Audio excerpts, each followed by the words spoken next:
한 해 360만 대가 넘는 차량이 거래되던 시장이 있습니다. 바로 대한민국 중고차 시장입니다. 그런데 지금 이 시장이 완전히 무너지고 있습니다. 2015년 362만 대가 거래되던 중고차 시장이 최근 5년 사이에 완전히 달라졌습니다. 특히 2020년대 초반 팬데믹 호황을 거쳐 2023년부터 급격한 침체기를 맞이했습니다. 2024년 중고차 거래량은 추정 약 245만 대 수준으로 2023년 약 280만 대 대비 약 13% 감소한 것으로 집계됩니다. 자, 전국 중고차 매매단지의 빈 점포 비율은 40%를 넘어섰습니다. 30년 경력의 중고차 딜러들이 폐업을 고민하고 있습니다. 왜 손님도 차도 사라진 걸까요? 중고차 시장 붕괴의 진실을 함께 파헤쳐 보겠습니다. 2020년까지만 해도 전국 중고차 매매단지는 활기가 넘쳤습니다. 서울 장안평 중고차 매매단지에는 주말이면 차를 보러 온 고객들로 주차장이 꽉 찼습니다. 경기도 의정부, 부산 엄궁동, 대구 성서 매매단지도 마찬가지였습니다. 한국자동차 매매사업조합연합 회의 자료를 보면 2019년 기준 전국 중고차 매매 상사는 5,234가에 등록 매매사원은 41,783명에 달했습니다. 하지만 2025년 12월 현재 상황은 완전히 달라졌습니다. 장안평 매매단지를 찾은 한 방문객은 주말인데도 손님이 거의 없다며 몇몇 매장은 아예 문을 닫았다고 말했습니다. 실제로 한국자동차 매매사업조합연합 회에 따르면 2024년 등록 매매사원 수는 2만 7천 명 수준으로 2019년 대비 35% 이상 감소했습니다.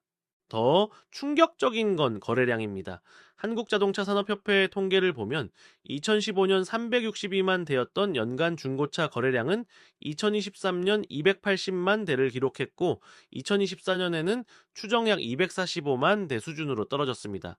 10년 만에 거래량이 30% 이상 줄어든 겁니다. 자, 그럼 매출은 어떨까요? 25년 경력의 한 중고차 딜러는 예전에는 한 달에 10대 정도 팔았는데 요즘은 2대에서 3대 팔기도 힘들다며 하루 매출 0원인 날이 일주일에 3일에서 4일이라고 토로했습니다. 또 다른 딜러는 매물은 쌓여 있는데 손님이 안 온다며 재고 차량 유지비만 한 달에 수백만 원이라고 하소연했습니다. 전국 주요 매매단지의 공실률도 급증했습니다. 부산 엄궁동 매매단지의 경우 2020년만 해도 공실률이 10% 미만이었지만 2024년 말 기준 40%를 넘어섰습니다. 대구 성서 매매단지도 비슷한 상황입니다. 한 매매단지 관계자는 임대료를 30% 이상 낮춰도 입주자가 없다며 이대로라면 매매단지 자체가 사라질 수도 있다고 우려했습니다. 이는 단순한 경기 침체로 설명되지 않습니다. 중고차 시장의 판도를 바꾼 첫 번째 변화는 온라인 플랫폼의 등장이었습니다. 2015년 전후로 K카, 헤이딜러, SK엔카 등 온라인 중고차 플랫폼들이 본격적으로 시장에 진입하기 시작했습니다. 초기에는 단순히 매물 정보를 제공하는 수준이었습니다. 하지만 시간이 지나면서 이들은 완전히 다른 방식으로 시장을 공략했습니다. 가장 큰 무기는 투명성이었습니다.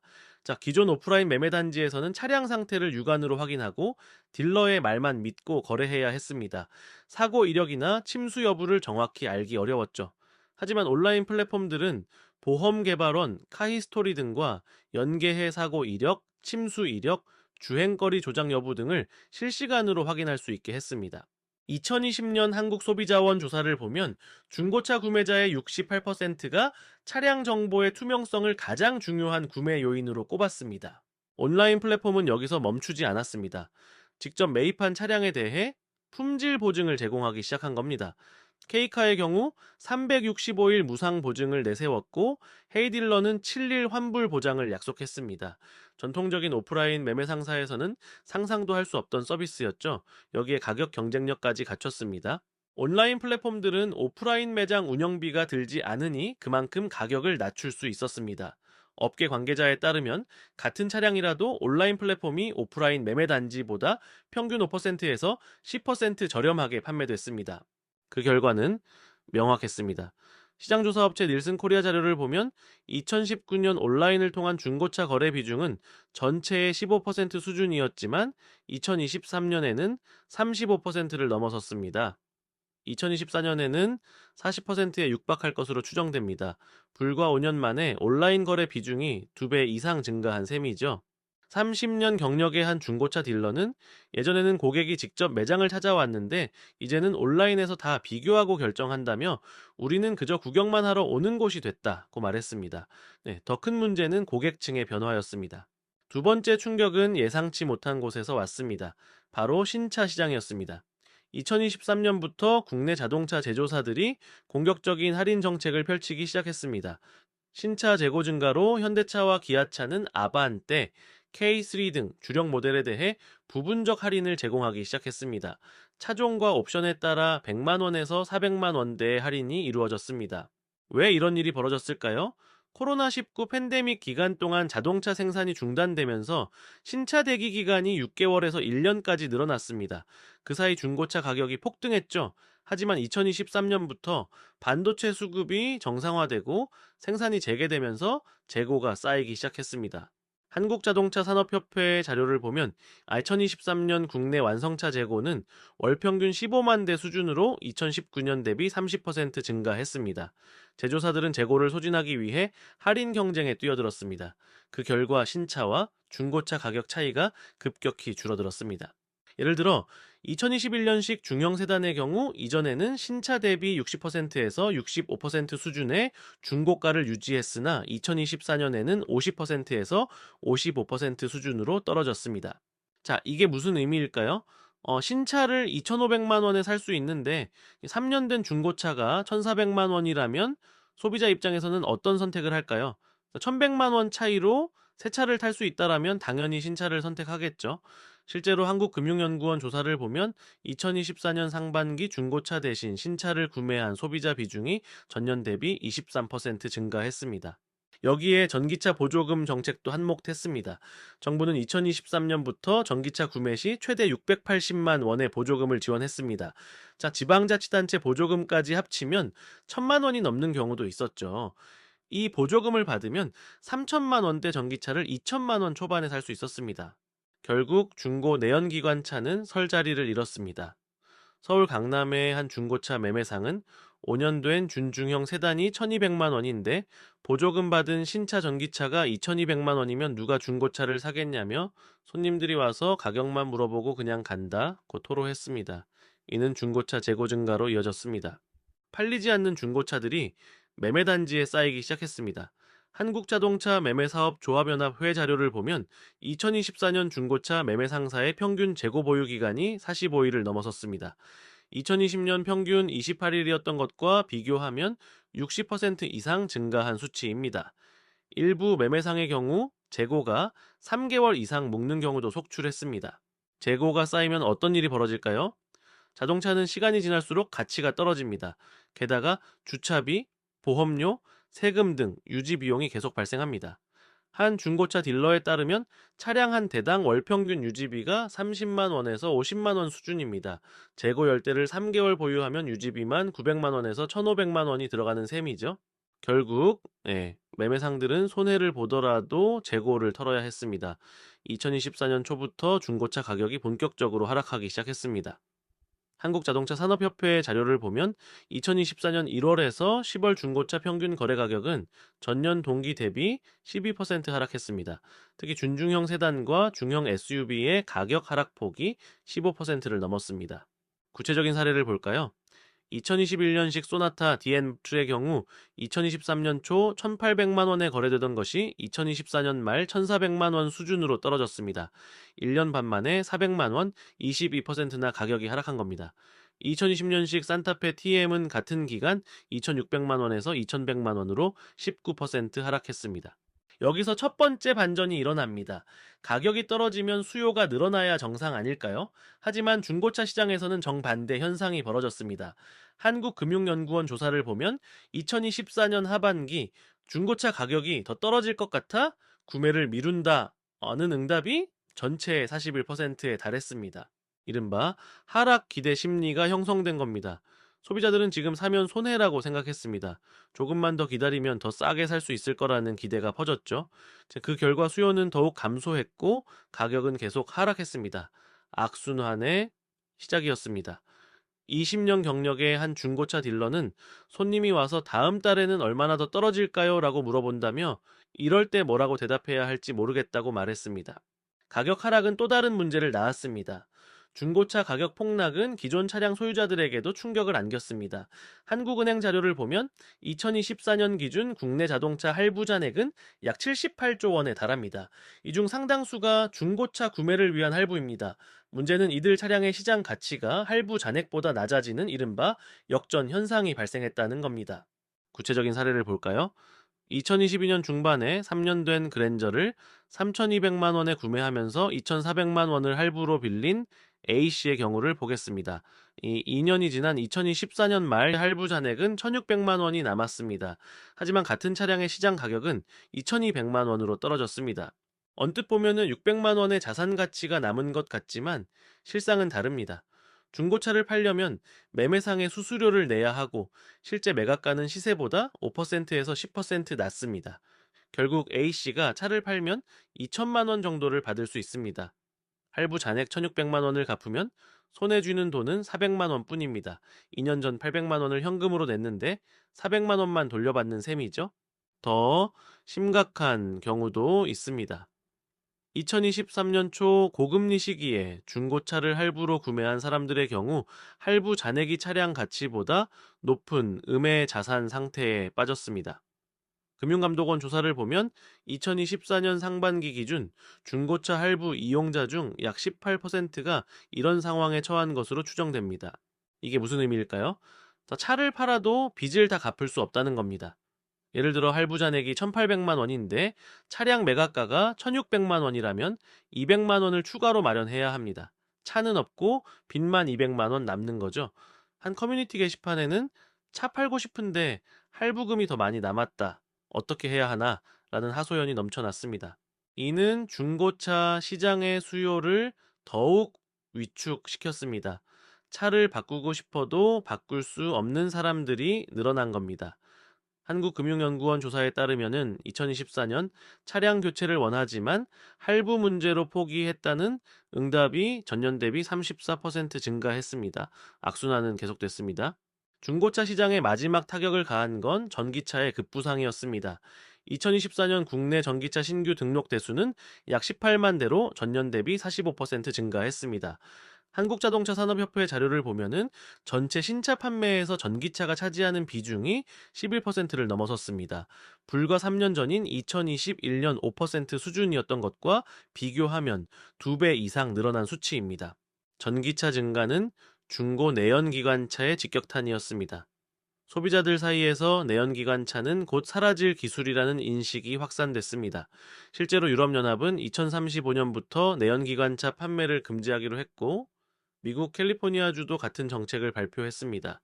한국 정부도 2030년까지 전기차 보급 목표를 300만 대로 설정했죠. 한국소비자원 2024년 조사를 보면 중고차 구매를 고려하는 소비자의 62%가 내연기관차의 잔존 가치 하락이 우려된다고 응답했습니다. 이런 우려는 현실이 됐습니다. 2019년식 중형 세단의 경우 출고 5년 후 잔존 가치가 신차 대비 45%에서 50% 수준을 유지했습니다. 하지만 2024년 현재 같은 연식 차량의 잔존 가치는 40% 수준으로 떨어졌습니다. 특히 대형 SUV처럼 연비가 낮은 차량의 잔존 가치 하락폭은 더 컸습니다. 여기에 유류비 부담도 한몫했습니다. 2024년 휘발유 가격은 리터당 1,600원 선을 유지했습니다. 한 달에 1,000km를 주행하는 준중형 세단의 경우 월 유류비가 약 14만 원입니다. 반면 전기차는 같은 거리를 주행해도 전기료가 3만 원에서 4만 원 수준입니다. 연간 100만 원 이상 차이가 나는 셈이죠. 경제성만의 문제가 아니었습니다. 2024년부터 서울을 비롯한 주요 도시에서 전기차에 대한 다양한 혜택이 확대됐습니다. 공영주차장 50% 할인, 혼잡 통행료 면제, 전용 주차구역 확대 등이었습니다. 반면 내연기관차에 대한 규제는 강화됐습니다. 2024년 하반기부터 서울 일부 지역에서 5등급 차량에 대한 운행 제한이 시행됐죠. 30대 직장인 B씨는 중고 내연기관차를 사면 5년 후에는 팔기도 어렵고 운행 제한도 받을 것 같다며 그럴 바에는 전기차 신차를 사는 게 낫다고 말했습니다. 중고 전기차 시장은 어떨까요? 아직 형성 초기 단계입니다. 2020년 이전 출시된 전기차들은 배터리 성능 저하, 짧은 주행거리 등의 문제로 거래가 활발하지 않습니다. 게다가 중고 전기차 가격도 예측하기 어렵습니다. 배터리 교체 비용이 1,000만 원을 넘는 경우도 있어 구매자들이 꺼리는 거죠. 결국 중고차 시장은 과도기의 혼란 속에 빠졌습니다. 중고차 매매상들은 살아남기 위해 다양한 방법을 시도했습니다. 가장 먼저 시도한 건 온라인 진출이었습니다. 2023년부터 중소형 매매상들도 네이버 스마트 스토어, 당근마켓, 중고나라 등 온라인 플랫폼에 매물을 올리기 시작했습니다. 한국자동차 매매사업조합연합회 조사를 보면 2024년 기준 중고차 매매상의 78%가 온라인 채널을 병행 운영하고 있습니다. 하지만 온라인 진출도 쉽지 않았습니다. 대형 플랫폼들은 이미 브랜드 인지도와 자본력을 갖추고 있었습니다. 중소 매매상이 올린 매물은 검색 결과 하위에 묻혔죠. 한 매매상은 온라인에 매물 올려도 문의가 거의 없다며 결국 가격을 더 낮춰야 하는데 그러면 남는 게 없다고 토로했습니다. 일부는 틈새 시장을 공략했습니다. 희귀 차종, 수입 중고차, 고가 차량 등 특화된 분야로 방향을 틀었습니다. 자, 경기도 의정부의 한 매매상은 벤츠, BMW 등 독일 수입차만 전문적으로 취급하기 시작했습니다. 대중적인 국산차는 경쟁이 너무 심해서 도저히 못하겠더라는 게 그의 설명입니다. 수출로 눈을 돌린 경우도 있습니다. 러시아, 중앙아시아, 아프리카 등지로 중고차를 수출하는 비즈니스입니다. 한국무역협회 자료에 따르면 2024년 중고차 수출 대수는 62만 대 수준으로 전년과 유사한 수준을 유지했습니다. 해외 바이어들이 한국 중고차 프리미엄을 책정하고 있는 것으로 분석됩니다. 하지만 수출도 만만치 않았습니다. 환율 변동, 물류비 상승, 현지 규제 등 변수가 많았죠. 또 다른 방법은 서비스 다각화였습니다. 단순히 차를 사고 파는 것에서 벗어나 정비, 튜닝, 렌트, 리스 등으로 사업 영역을 확대했습니다. 부산의 한 매매상은 중고차 장기 렌트 사업을 시작했습니다. 요즘 젊은 세대는 차를 소유하기보다 이용하는 걸 선호한다며 수익성은 낮지만 안정적인 수입을 얻을 수 있다고 설명했습니다. 하지만 이 모든 노력에도 불구하고 폐업은 계속됐습니다. 한국자동차 매매사업조합연합회에 따르면 2024년 1월에서 10월 폐업 신고를 한 중고차 매매상은 전년 동기 대비 42% 증가했습니다. 20년 이상 운영된 매매상 중에서도 폐업이 속출했죠. 자, 서울 장안평에서 27년간 영업을 해온 한 매매상 대표는 아들한테 물려주려고 했는데 이제는 빨리 접으라고 말한다며 이 업계에 미래가 없는 것 같다고 말했습니다. 중고차 매매단지 자체의 존립도 위협받고 있습니다. 중고차 시장 붕괴로 피해를 본 건 매매상만이 아니었습니다. 소비자들도 큰 손해를 입었습니다. 앞서 언급했듯 2022년에서 2023년에 중고차를 구매한 사람들은 차량 가치 급락으로 수백만 원의 손실을 봤습니다. 한국금융연구원 조사를 보면은 2022년 하반기에서 2023년 상반기 중고차 구매자의 평균 자산 손실액이 차량 구매가의 18%에 달했습니다. 3천만 원짜리 중고차를 샀다면 540만 원을 잃은 셈입니다. 차량 가치 하락은 개인의 자산 포트폴리오에도 타격을 줬습니다. 한국은행 조사에 따르면 2024년 기준 가계 자산에서 자동차가 차지하는 비중은 평균 8% 수준입니다. 중산층 가구의 경우 자동차가 중요한 자산인데 이 가치가 급락하면서 전체 가계 자산이 감소한 겁니다. 한편 중고차를 팔려는 사람들의 불만도 컸습니다. 2년 전에 2,500만 원 주고 샀는데 지금 1,500만 원밖에 안 된다니 말이 되냐는 하소연이 온라인 커뮤니티에 가득했습니다. 일부는 아예 차를 팔지 않고 계속 타기로 결정했습니다. 자, 그 결과 중고차 매물이 더욱 줄어드는 역설적 상황이 발생했죠. 자, 신차 구매를 고려하던 사람들도 타격을 받았습니다. 보통 새 차를 살 때 기존 차를 하차로 내놓고 그 가격을 신차 구매 자금으로 활용합니다. 하지만 하차 가격이 폭락하면서 추가로 마련해야 할 돈이 늘어났습니다. 한 30대 직장인은 하차 가격이 500만 원 낮아져서 신차 구매를 포기했다고 말했습니다. 금융기관도 피해를 입었습니다. 중고차 할부 연체율이 상승한 겁니다. 금융감독원 자료를 보면 2024년 3분기 중고차 할부 연체율은 2.3%로 전년 동기 1.7%보다 0.6%포인트 상승했습니다. 차량 가치가 떨어지면서 담보 가치도 하락했고 일부 차주들이 할부금 상환을 포기하기 시작한 겁니다. 지역 경제에도 악영향이 미쳤습니다. 장안평, 엄궁동, 성서 등 대형 중고차 매매단지가 있는 지역은 주변 상권도 함께 활성화됐었습니다. 식당, 카페, 정비소 등이 밀집해 있었죠. 하지만 매매단지가 쇠퇴하면서 이들 업종도 타격을 받았습니다. 장안평 인근의 한 식당 주인은 예전에는 점심시간에 딜러들로 가득 찼는데 요즘은 한산하다며 매출이 절반으로 줄었다고 말했습니다. 고용에도 빨간불이 켜졌습니다. 한국자동차 매매사업조합연합 회에 따르면 2019년 4만 1,783명이었던 등록 매매사원이 2024년 2만 7천명 수준으로 감소했습니다. 5년 만에 14,000명 이상, 35% 이상이 일자리를 잃은 겁니다.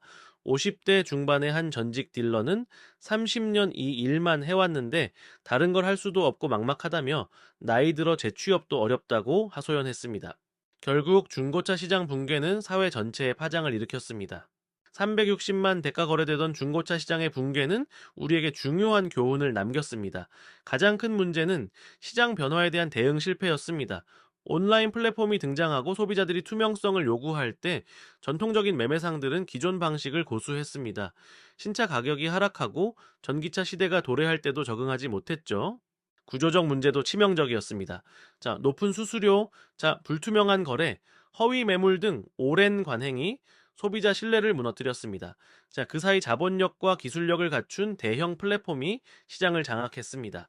자, 정부 정책의 일관성 부족도 문제였습니다. 전기차 보조금은 늘리면서 중고차 시장에 대한 지원이나 구조조정 방안은 마련하지 않았습니다. 자, 그 결과 수만 명이 일자리를 잃었고 지역 경제가 타격을 받았습니다. 그렇다면 해법은 무엇일까요? 먼저 디지털 전환이 필수입니다.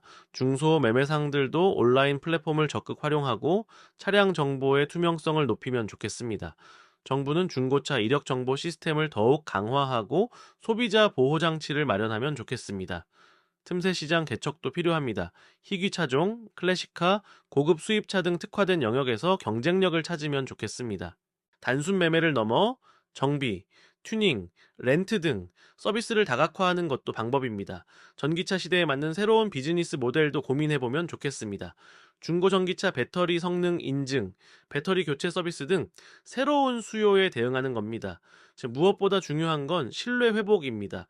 투명한 거래, 정확한 정보 제공, 합리적인 가격 책정만이 소비자를 다시 오프라인 매매단지로 불러올 수 있습니다. 중고차 시장의 붕괴는 끝이 아니라 전환의 시작일 수 있습니다. 하지만 그 전환에 성공하려면 과거의 관행을 버리고 새로운 방식을 받아들여야 합니다. 여러분은 중고차 시장이 다시 살아날 수 있다라고 생각하시나요? 아니면 온라인 플랫폼에 완전히 대체될까요? 또 댓글로 의견을 남겨주시면 다음 영상 제작에 큰 도움이 됩니다. 이런 경제 이슈의 진실을 계속 파헤쳐 보고 싶으시다면 구독과 좋아요로 응원해주세요. 다음 영상에서 뵙겠습니다.